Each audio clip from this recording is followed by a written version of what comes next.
Assalamualaikum dan salam sejahtera. Kami dari Kumpulan 1.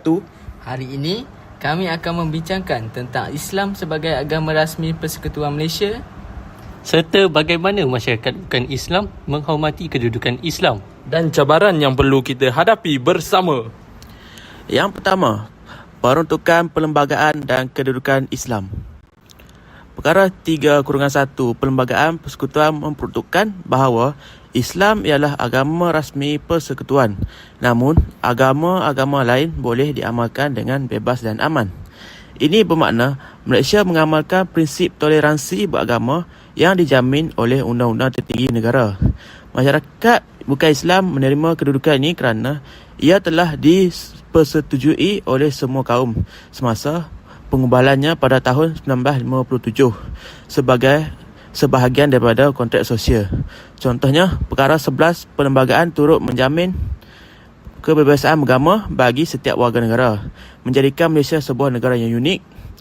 Islam sebagai teras, namun kepelbagaian agama tetap terpelihara. penerimaan masyarakat bukan Islam terhadap Islam. Masyarakat bukan Islam di Malaysia secara amnya menunjukkan sikap menghormati terhadap Islam melalui pelbagai cara dalam kehidupan seharian.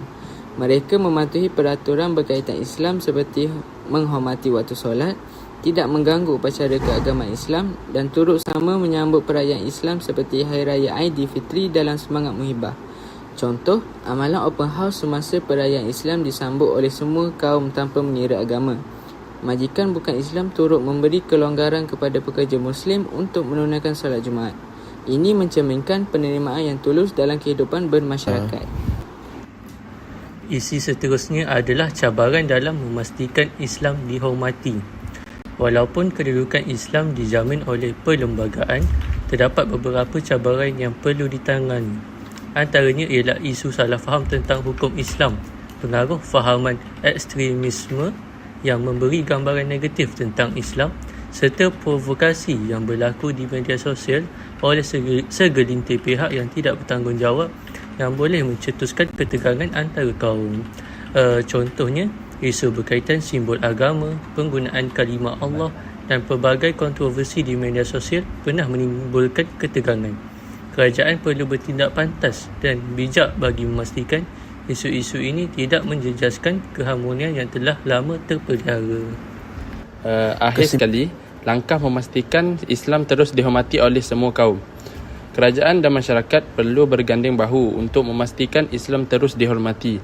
Antara langkah yang diambil ialah melalui pendidikan sivik dan pengajian Malaysia di sekolah, program dialog antara agama, serta penguatkuasaan undang-undang terhadap unsur-unsur yang menghina agama. Pertubuhan seperti Majlis Perundingan Pelbagai Agama turut memainkan peranan penting dalam memupuk persefahaman.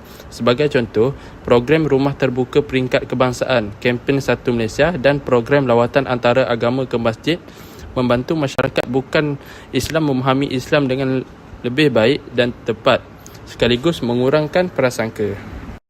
Kesimpulannya, walaupun Islam ialah agama rasmi persekutuan, semangat toleransi Dan hormat menghormati antara kaum menjadi tunjang kepada keamanan Malaysia.